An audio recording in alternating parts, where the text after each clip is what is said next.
What's up, y'all? It's been a minute, man, since I had came in here and got my exercise on here at Fit 360 Atlanta, Miami Circle. You guys got to join me. So today I was having a conversation with one of my friends on the importance of fitness and wellness. Nobody talks about the wellness part that much. So we don't understand the distinctions between wellness and fitness. So I'm gonna go ahead and break this down. Now, wellness is like the energy for me, and I'm just put this in my own words, y'all, so just bear with me. Wellness for me is about the energy.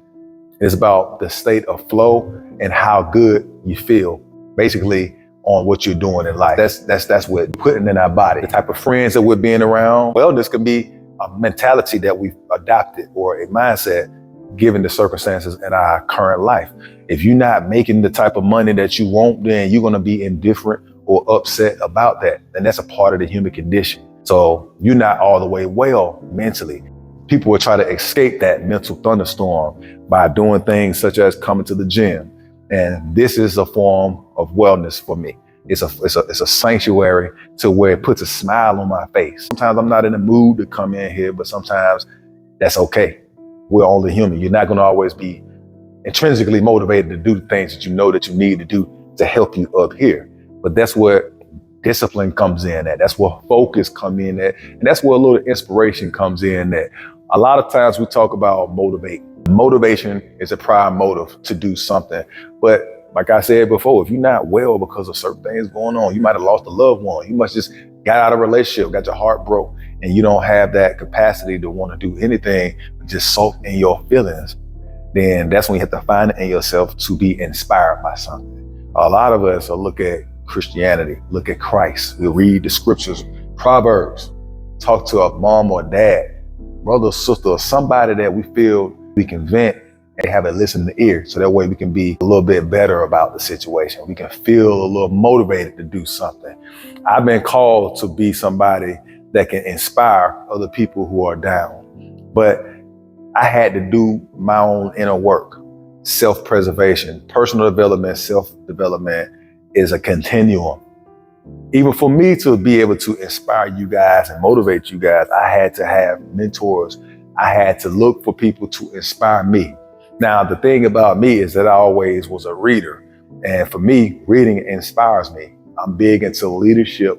I'm big into personal development.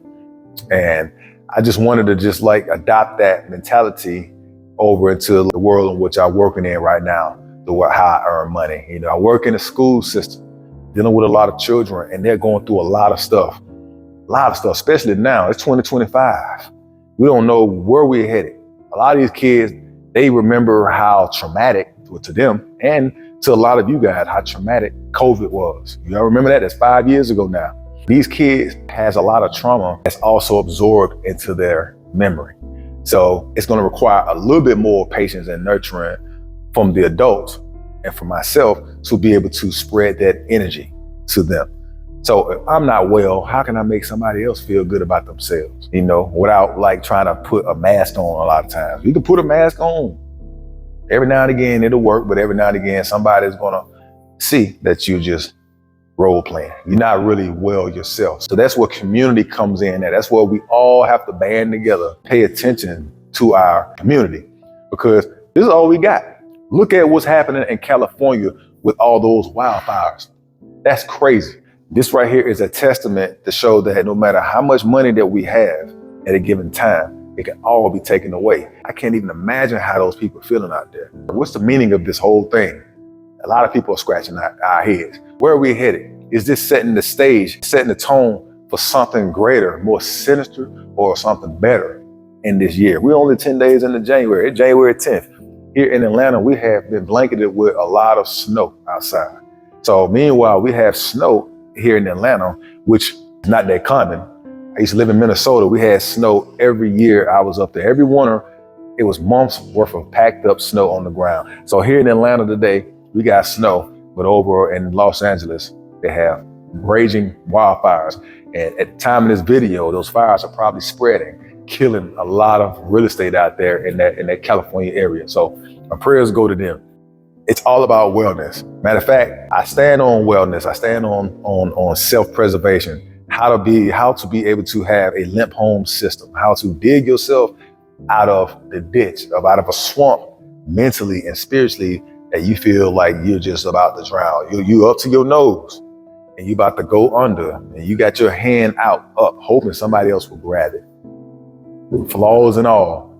We all have flaws, but everything will prevail as long as we keep God first. Now, for me, I'm not perfect. I've came from those dark times to where I didn't know how I was going to do it. And a lot of times I was still mentoring and motivating people.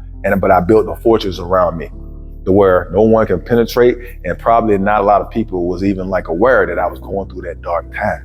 I used to sneak and go through the dark time because my ego wouldn't allow me to show a sign of weakness. But I'm here to tell you guys, now, this day and age, it's okay to show a sign of weakness. It shows you're human. People can relate to you. And then when people can relate, we can relate to one another. We'll open up and share things. But we have to focus on filling our tank up. And I don't mean filling our tank up with pre-workouts, supplements, even though those are good, eating good, working out, boxing, strength training. All that stuff is nice and dandy, but we are almost on E. We almost on life support in our tank of spirituality. See, the spirit world runs the physical world. And the older I get, the more I realize that. See, I had to learn a bump in my head, y'all. I had to learn the hard way. That's why I'm so passionate. When they used to say when you're younger, don't worry about this. You're going through this, you're going through that. It builds character. Well, unfortunately and fortunately, I've been through a lot of the stuff like that had me down, ready to throw in the towel. But I would like to look at myself as a man of character, a man of compassion. But I'm not done yet. I'm still growing. I have more work to do to express how I feel and how much I care for all of you guys, family, friends, the whole community. I think there's a specific calling on my shoulders that I must fulfill. And it's an inner feeling. It's an instinct. Instinctively, I feel like there's a calling on my shoulders, and arguably it ain't fitness. Even though I'm in the fitness business right now as a fitness coach, I don't think this is my final destination. But you know what? I would take it all in the stride. This right here just means that I am an apprentice in God's kingdom, an apprentice under his tutelage, to always make sure that I remain true and pure to the walk in the direction that I'm going, because it feels natural. You don't know how many times I can tell you I've been in flow state. And a lot of times when I talk to people, it's not always about personal training. It's not always about physical fitness. It's about preservation. It's about spiritual stuff, reading the Bible. I got a friend. I got a couple of friends. I got a specific friend that's telling me there's a calling to where I need to start going to church, get saved, reading more of scriptures, to getting back reacquainted, because that's where the Holy Spirit is telling me my walk is supposed to be. I'm supposed to walk in that direction. But as long as I'm being hard-headed like I once was as a young man, I will have to learn the lessons the hard way. And we don't have but almost a certain amount of time to get it right. So time is of essence. So if you're listening to this and you wrestling with some chaos in your mind, instead of running from it, trying to smoke and drink your problems away, the best thing you can do, because I've been sober since 2018, that's 7 years. And I thought when I had problems, I ran from my emotions. I guarded it, because men not supposed to show emotions. Just go to happy hour with the fellas, watch the game, and just throw drinks back, take shots. And next thing you know, you're becoming a drunk, a functioning alcoholic, especially if alcoholism runs on both sides of your family, like in my family. So I had to let that go. I had to peel off that layer of the old me and reinvent myself to the new me.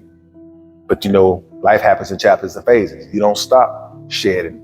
You keep going and growing until you become self-actualized, which means you get into a state consciously and spiritually to the point to where you've kind of fulfilled your life purpose, your spiritual assignment that you inherited from God.